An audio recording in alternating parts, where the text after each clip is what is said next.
মাথা যন্ত্রণা নিয়েও রিমন আমার স্কুল থেকে ফেরার অপেক্ষায় জানালার পাশে দাঁড়িয়েছিল। আমি বাসায় এসে ড্রেস চেঞ্জ করে ওপরে গেলাম। আমি ওপরে ওঠার সময় রিমনের হাত দেখেছি জানালায়। যেই ওপরে উঠলাম, গিয়ে দেখি সে নেই জানালার পাশে। আমি ডাক দিলাম, রিমন ভাইয়া কই আপনি? ভেতর থেকে কোনো সাড়া শব্দ পাইলাম না। কয়েকবার ডাকলাম, কোনো সাড়া নেই। এখনই তো জানালার পাশে দাঁড়িয়েছিল। কয়েক সেকেন্ড আবার কই চলে গেল। আমি রুমের দরজা খুলে ভেতরে গেলাম। গিয়ে দেখি রিমন কাঁথা মোড়া দিয়ে শুয়ে আছে। মনে মনে ভাবতে লাগলাম, সে এখানে শুয়ে থাকলে জানালার কার হাত দেখলাম। আমি রিমনের জ্বর চেক করার জন্য ওর শরীরে হাত দিলাম, কিন্তু ওর শরীর ঠান্ডা ছিল, জ্বর নেই। গায়ে হাত দিতেই সে আমার দিকে তাকিয়ে আছে। আজকে তাকানোর মতো কেমন জানি একটা মায়াবী হাসি ছিল। আমি বুঝতে পারছি সে আশার উপস্থিতি টের পেয়ে সাথে সাথে এসে শুয়ে পড়ছে। আমি জিজ্ঞাসা করলাম, জ্বর কি কমছে? ওষুধ কি খাইছেন? সে মাথা নাড়িয়ে বলল যে খাইছি। আমিও ঔষধ চেক করলাম খাইছে কি না। দেখলাম যে ওষুধ নাই, তার মানে খাইছে। ওর মাথায় হাত দিয়ে জিজ্ঞাসা করলাম, ব্যথা করে নাকি? মাথা নাড়িয়ে বলল ব্যথা করে। আমি রিমনকে বললাম, আপনি শুয়ে থাকেন, রাতে আবার আপনার জন্য ঔষধ নিয়ে আসবো। সে চোখ বন্ধ করে শুয়ে আছে। আমি নিচে চলে আসলাম। নিচে এসে দেখি দাদি কার সাথে জানি কথা বলছে। লোকটার দিকে না তাকিয়ে রুমে চলে গেলাম। তখন দাদি বলল, অরিন, তুই ওনাকে দেখেও চলে গেলে, কথা বলবে না ওনার সাথে? তখন আমি কাছে গিয়ে লোকটার দিকে তাকালাম। চেনা চেনা লাগছে, কিন্তু মনে পড়ছে না। তখন লোকটা বলল, শেলি মনে হয় আমাকে চেনে নাই, দাড়ি রাখছে তো তাই। যখন আমার নাম বলল তখন বুঝতে পারছি উনি সেই মানুষ যে আমাকে এখানে দিয়ে গেছে। আমি ওনার কাছে গিয়ে বললাম, কাকা ভালো আছেন? এতদিন পর খোঁজ নিতে আসলেন। কাকা বলল ওনারা নাকি ঢাকা থাকে না, বাড়িতে থাকেন। আমার দাদির কথা জিজ্ঞেস করলাম। উনি বলে না, শুধু বলল তার সুখের খবরটাও দিতে পারি নাই। অনেকবার জিজ্ঞেস করেছিল তার কথা, কবে ঢাকা যাবে তার খবর নেব, কিন্তু ওনারে তার খবর দিতে পারি নাই। 4 মাস আগে তার দাদি মারা গেছে। আমি কোনো জবাব দিতে পারলাম না। চোখ থেকে এমনি এমনি পানি পড়তে লাগলো। আমার কপালটা খারাপ, তা না হলে কি আর অল্প বয়সে বাবা হারায়? কপাল খারাপ না হলে কি মা অন্যজনের সাথে চলে যায়? সে কে যে ভাইকে করে রাখতাম সব সময়, সে ভাইটাও আজকে থেকেও নেই। আমার কান্না দেখে রিমনের দাদি বলল, কান্না করিস না, কান্না করে কি হবে? তোর কাকাকে খাবার দিয়ে দূর থেকে এসেছে, কিন্তু কাকা না করলো, উনি নাকি চলে যাবে রাতের বাসে। সাথে লোক আছে, ওনারা অপেক্ষা করতেছে। যাবার আগে দাদির সাথে শুধু এইটুকু বলে গেছে, আমাকে লেখাপড়া করিয়ে যেন ভালো ছেলের সাথে বিয়ে দেয়, তারপর যেন আমাকে আমাদের বাড়ি দেখতে পাঠায়। তার আগে না, কারণ আমার আপন কাকা নাকি দাদি মারা যাবার পর সব সম্পত্তি নিয়ে গেছে, মেইন রোডে মার্কেট করতেছে। আমি বললাম, এসব জায়গা টায়গা আমার লাগবে না, আমি কোনোদিন যাব না, আর যদিও যাই তাহলে বাবা আর দাদির কবর দেখার জন্য যাব। দাদি বলল, এখন এসব কথা বাদ দিয়ে আমার রুম থেকে ব্যাগটা নিয়ে আয়। আমি দাদির ব্যাগ এনে দিলাম। দাদি ব্যাগ থেকে টাকা বের করে কাকাকে দিল। কাকা চলে যাবে, আমিও সাথে গেলাম এগিয়ে দিবার জন্য। আসার সময় রিমন ভাইয়ের জন্য ঔষধ আর কিছু জিনিস নিয়ে আসলাম। রাতে রান্নার সময় ওর জন্য আলাদা রান্না করলাম আজকে। এতদিনে এই প্রথম আলাদা করে কারোর জন্য রান্না করতেছি। আমার যা খাবো জ্বরের মুখে রিমনের ভালো লাগবে না, তাই ওর জন্য আলাদা খাবার রেডি করলাম। রান্না শেষ করে রিমনের জন্য নিয়ে গেলাম। আজকে বেশি দেরি করিনি, খাবার আর ঔষধ দিয়ে চলে এসেছি। প্রতিদিনের রুটিনের মতো সকালে স্কুলে যাই, আবার স্কুল থেকে এসে রিমনের রুমে যাই, ওর খবর নিয়ে তারপর বাকি কাজ করি। আর রিমনও এখন আমার সাথে লুকোচুরি খেলে। আমার অপেক্ষায় জানালার পাশে দাঁড়িয়ে থাকি। যেই আমি ওপরে ওঠার শব্দ পাই, সাথে সাথে ঘুমের ভান করে শুয়ে থাকি। এইভাবে 1 মাস কেটে গেল। রিমন সুস্থ হয়ে গেছে। আমি চেষ্টা করছি রিমনকে বাহিরে আনার। অনেকবার দাদিকে বললাম, কিন্তু দাদি ভয়ে রাজি হয় না। দিন দিন রিমনের প্রতি কেমন জানি একটা মায়া কাজ করতে শুরু করলো। এই বাড়িতে আমার একজন পছন্দের মানুষ হয়ে গেছে রিমন। এখন শুধু রিমনকে বাহিরে জীবনযাপন ব্যবস্থা করতে পারলে আমার আর কোনো কষ্ট থাকবে না। কিন্তু আমার কপালে দুঃখ এখনো যে শেষ হয়নি।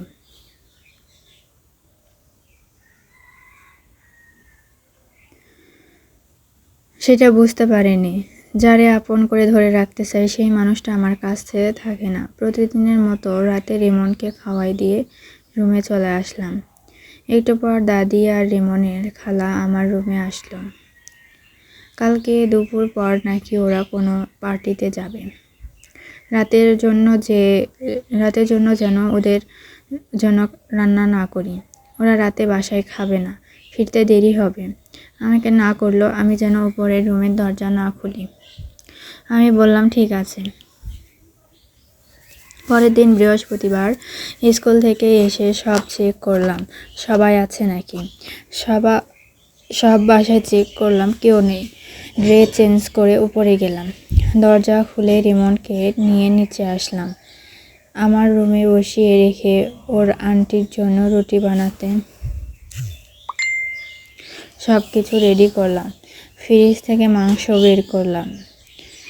আমি রিমনকে বললাম, আপনি বসেন, আমি রান্না করি। কিন্তু সে বসবে না। আমার সাথে সাথে পাকের রুমে চলে এসেছে। আমি রান্না করি আর রিমন তাকিয়ে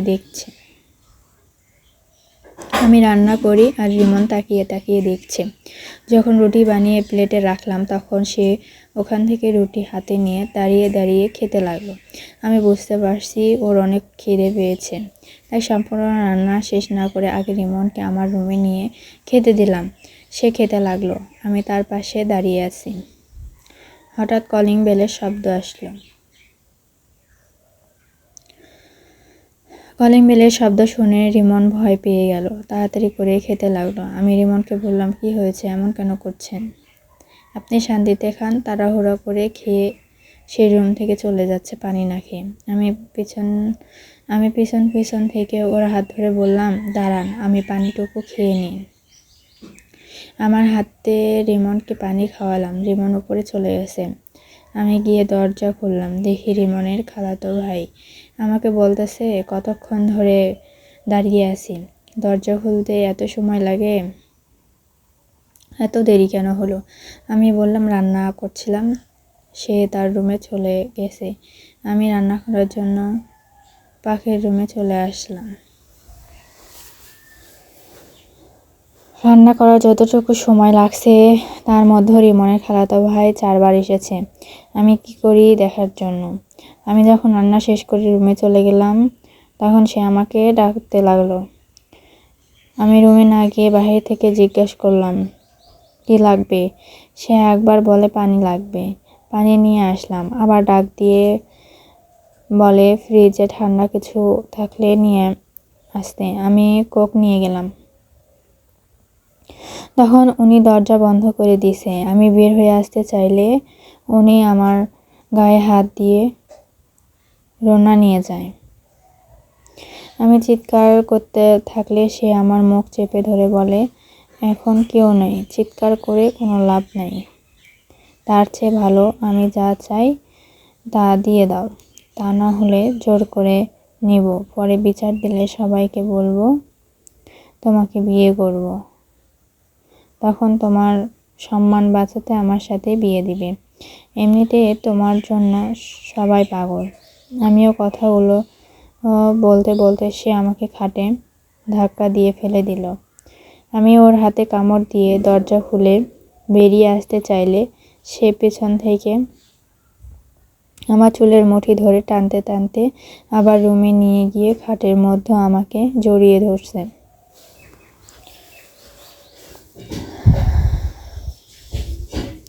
জামাও ছিঁড়ে ফেলছে, আমাকে মারতেও লাগলো। আমার কান্নার শব্দ যেন বাহিরে না যায় সেজন্য তার পকেট থেকে সিগারেটের প্যাকেট বের করে আমার মুখে দিছে। আমাকে প্রায় নগ্ন করে ফেলছে। তখন ওই দরজায় কারোর ধাক্কার শব্দ শুনতে পেয়ে আমাকে ছেড়ে দিছে। আমি দরজা খুলে দেখি রিমন দাঁড়িয়ে আছে।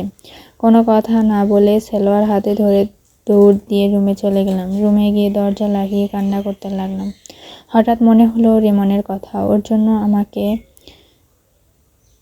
ছেড়ে দিছে, রিমন নিচে চলে এসেছে। ও যদি রিমনের কোনো ক্ষতি করে, আমার জন্য ওর কিছু হোক সেটা চাই না। আমার যা হবার হোক, আগে রিমনকে সেভ করি। তাড়াতাড়ি দরজা খুলে গেলাম। ওই রুমে ততক্ষণে কাজ শেষ হয়ে গেছে। পুরো রুমে রক্তের বন্যা বয়ে গেছে। অজ্ঞান হয়ে গেছি। অজ্ঞান হয়ে যাওয়ার পর কি হয়েছে সেটা জানি না। যখন আমার জ্ঞান ফিরেছে তখন আমি দাদির রুমে ছিলাম। বাড়ি ভর্তি মানুষের চিৎকার চেঁচামেচি। আমার জ্ঞান ফেরার পর দাদিকে জিজ্ঞাসা করলাম, রিমন কই?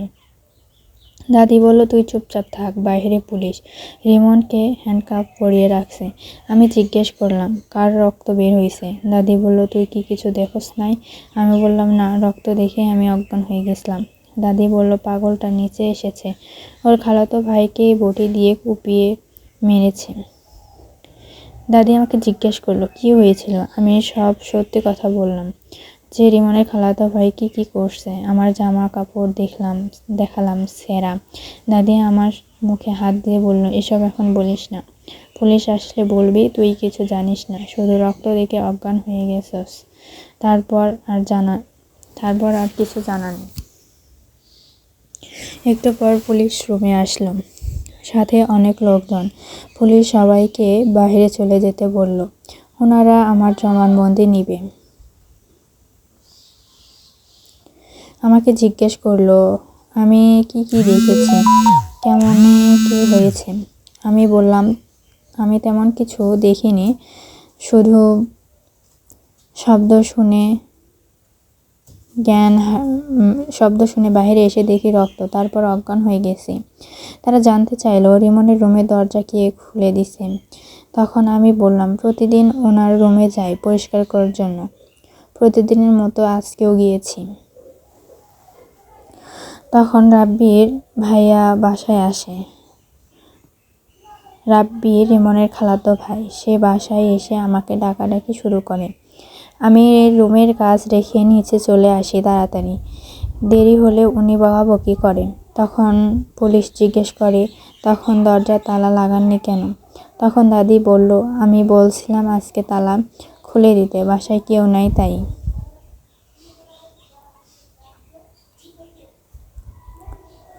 ওর পরিস্থিতি বোঝার জন্য। কিন্তু ওই ছেলে আমাদের সাথে থেকে একা বাড়ি চলে আসলো আমাদেরকে কিছু না বলে, সেটা তো আমরা কেউ জানতাম না। তখন পুলিশ বলল, আপনাদের ভুলের জন্য একটা মানুষের জীবন চলে গেছে।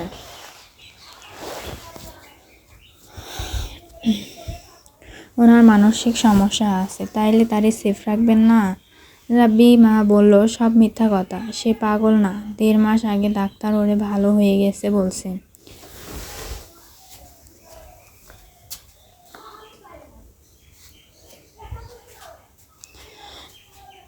এই মেয়ে আর ছেলে মিলে আমার পোলাকে মারছে। তখন একটা পুলিশ বলল, 1.5 মাস আগে ডাক্তার তাকে সুস্থ বললে এতদিন ওরে বন্দি করে রাখলো কেন? তখন দাদি রিমনের খালাকে বলল, এখন জবাব দে। তখন কোনো কথা বলে না। পুলিশ বলল, সে পাগল না, ভালো ডাক্তার চেক আপ করে জানা যাবে। আপাতত আমরা আসামিকে নিয়ে গেলাম, আপনারা থানায় এসে মামলা করে যান। যদি এখানে মেয়ের দোষ থাকে তাহলে মেয়ের নামেও মামলা করতে পারেন।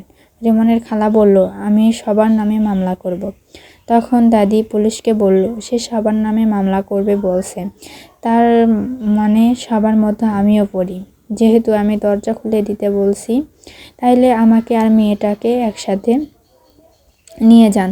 পুলিশ বলল, দেখেন, এটা হত্যাকাণ্ডের মামলা, আর যারে আসামি করা হবে তারেই ধরা হবে।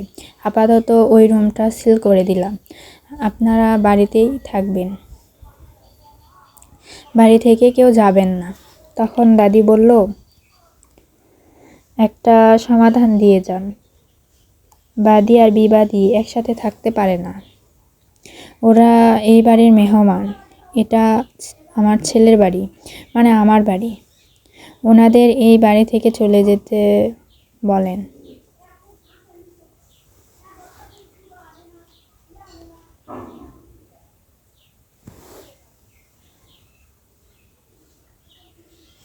আমরা এই বাড়িতে ওনারা থাকলে নিজেদেরকে সেফ মনে করি না।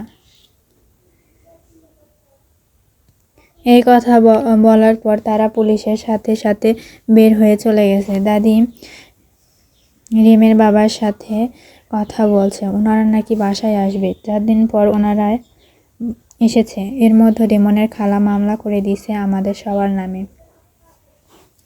রিমনের বাবা বাড়িতে এসে রিমনের খালার সাথে এই বিষয় নিয়ে আলোচনা করছে। তারা সমাধানে যেতে চায় না।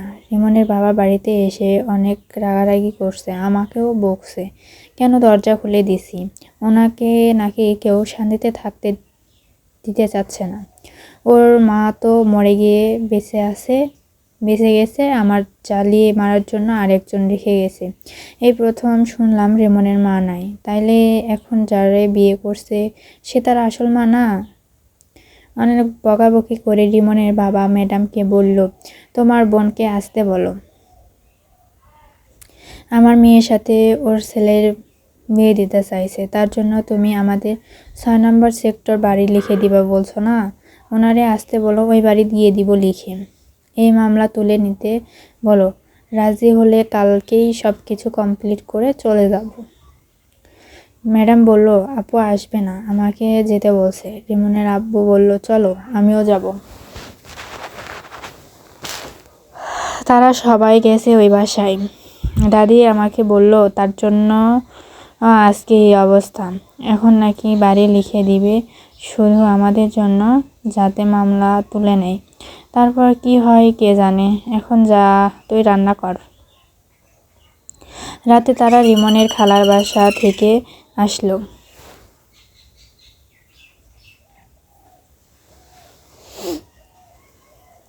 রিমনের খালাকে নাকি রাজি করিয়েছে, বাড়ি লিখে দিলে মামলা তুলে নিবে। এখন রিমনের দাদির পারমিশন নিতে আসলো। দাদি রিমনের বাবাকে বলল, তোর যা ভালো মনে হয় তাই কর, তবে চিন্তা ভাবনা করে করতে হবে। সবার মতামত সিদ্ধান্ত নিল 2 দিন পর জায়গা লিখে দিবে আর তারা মামলা তুলে নেবে। কিন্তু রিমনকে বাড়ি আনবে না, তারে পাগলাগারদে রেখে দিবে আর বাড়ির সবাইকে নিয়ে আমেরিকা চলে যাবে।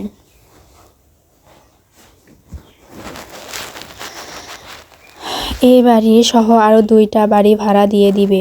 তখন দাদি রিমনের বাবাকে বলল, এর কি হবে? আমার কথা জিজ্ঞেস করলো।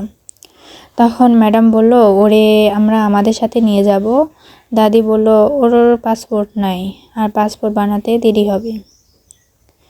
তার চেয়ে ভালো তোরা দা, আমরা কয়েক মাস পরে আসবনি। কিন্তু রিমনের বাবা রাজি না বলে আমরা নাকি আবার বাড়িতে অঘটন ঘটিয়ে ফেলব। দাদি বুঝতে পেরেছে তার ছেলেকে বলে কোনো লাভ নেই, তাই ম্যাডামের কাছে বলল, এখন যদি সবাই ওইখানে চলে যায় বাড়ি কে দেখবে? তাছাড়া আমার বয়স হয়েছে, এই বাড়িতে তোমার শ্বশুরের স্মৃতি, আমি দূরে গিয়ে কিভাবে থাকবো? কেমনে থাকবো বুঝতে পারছো না? আরিয়ান সামনে 9-এ উঠবে। এখন থেকে যদি ও লেখাপড়া করে তাইলে এসএসসি পরীক্ষা পর ওইখানে গিয়ে ভালো কোনো কলেজে ভর্তি হলে ভালো হবে। তুমি যদি ওরে একটু বুঝিয়ে বলো তাইলে ভালো হয়। ম্যাডামের কথায় রিমনের আব্বু রাজি হলো। তারা রিমনের খালার সাথে মামলা মীমাংসা করে চলে গেছে। যাবার সময় বাড়িতে দুজন দারোয়ান রেখে গেছে। মেইন গেটে সিসি ক্যামেরা লাগিয়ে দিছে। আমার জন্য নতুন ফোন কিনে আনছে। সেই ফোনে ক্যামেরা সেট আপ করে দিয়েছে। আর দাদির রুমে টিভির মধ্যে ক্যামেরা সেট আপ করে দিছি, যাতে ঘরে বসে বাইরে সব কিছু দেখতে পারে। ওনারা চলে যাবার পর আগের মতো সবকিছু চলতে লাগলো। স্কুলে যাবার সময় একজন গার্ড আমার সাথে যায়।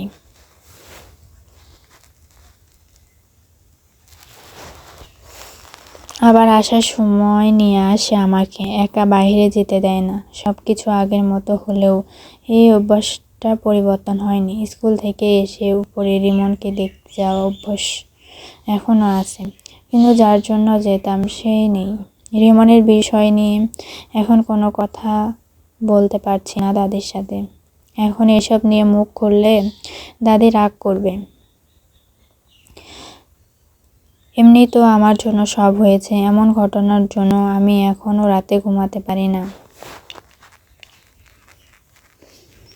ওই দিন আমার চিৎকার রিমনের কান পর্যন্ত চলে গেছিল। সে যদি পাগল হয় তাহলে কেমনে বুঝলো আমার ক্ষতি করার চেষ্টা করছিল? এসব তো তার বোঝার কথা না। রিমন 100% সুস্থ। আমি লাস্টবার যখন ওরে পানি খাওয়ালাম, সে পাগল হলে বসে পানি খাইতো না। এইভাবেই রিমনের স্মৃতি নিয়ে এই বাড়িতে থাকতে লাগলাম।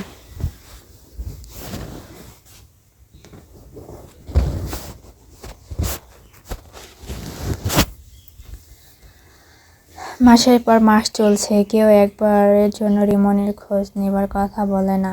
রিমনের আব্বু এখন আগের চাইতে বেশি গার্ড করে। এখন আমাদের আগের মাসেও একবার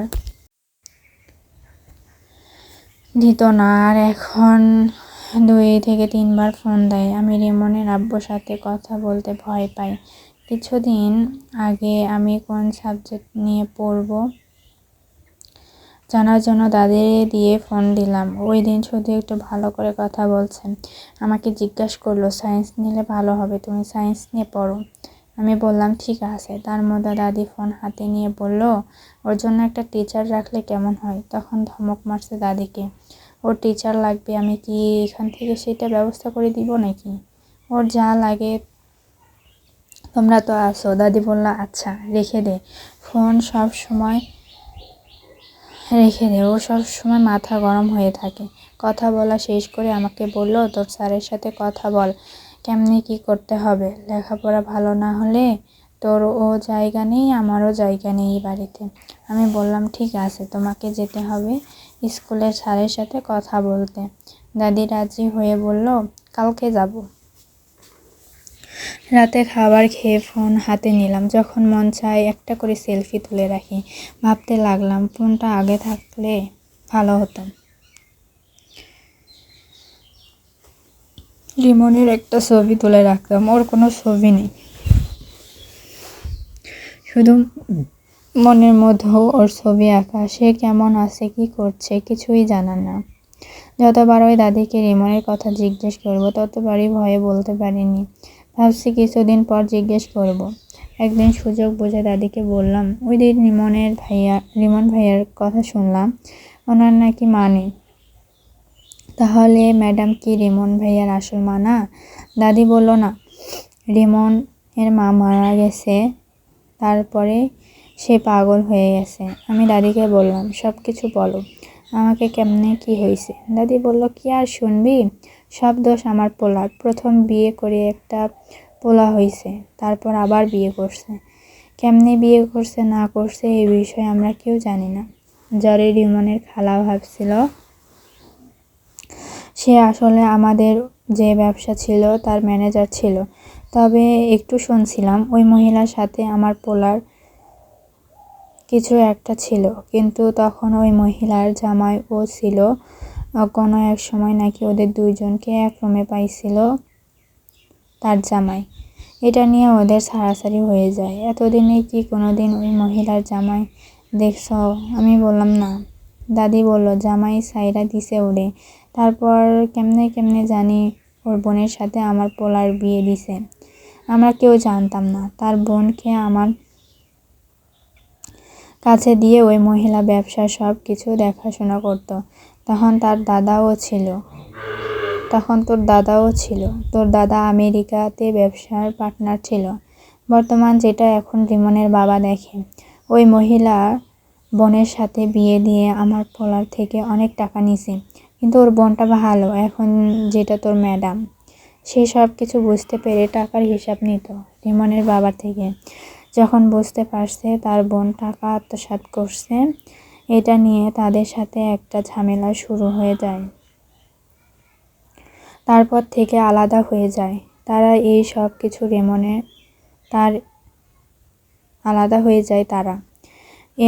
কিছু রিমনের মা জানতো না। এতদিন হলো বিয়ে করছে, একটা মেয়েও হয়েছে, সব কিছু গোপন রাখা ছিল।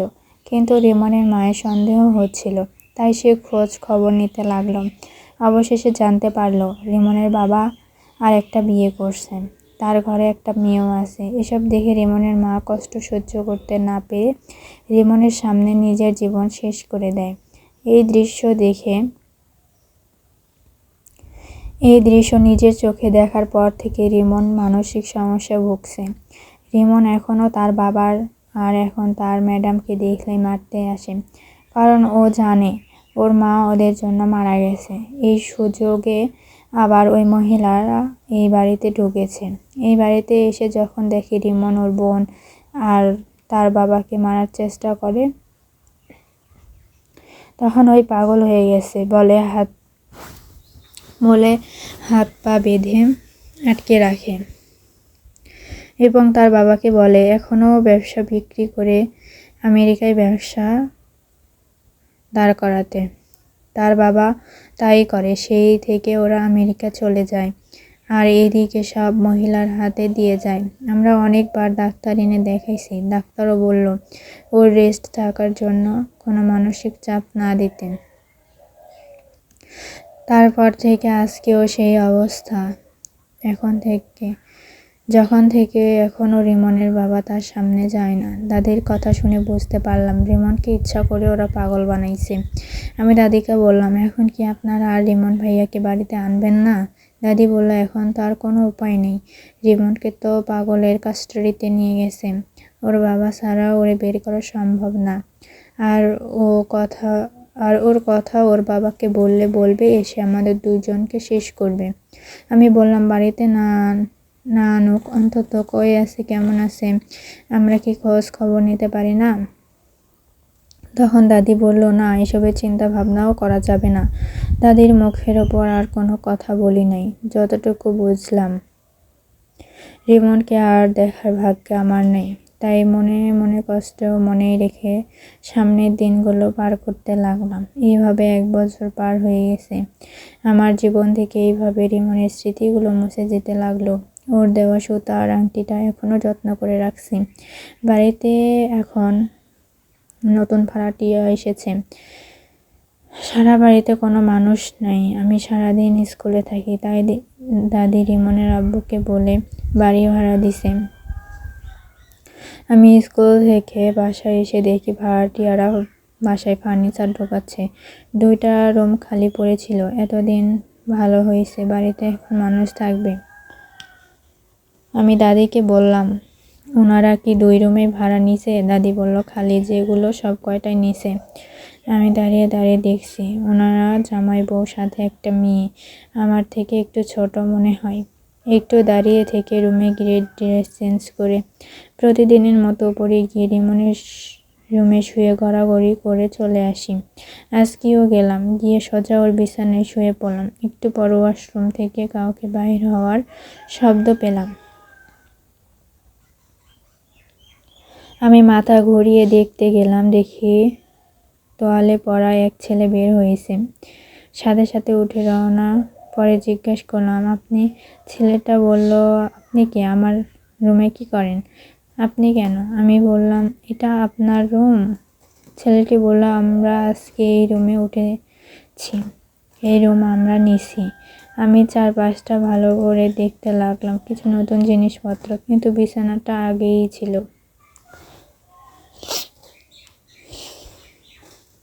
আমি বললাম, আপনারা ভাড়া নিলেন, রুমের জিনিসপত্র চেক তো ঠিকঠাকই আছে।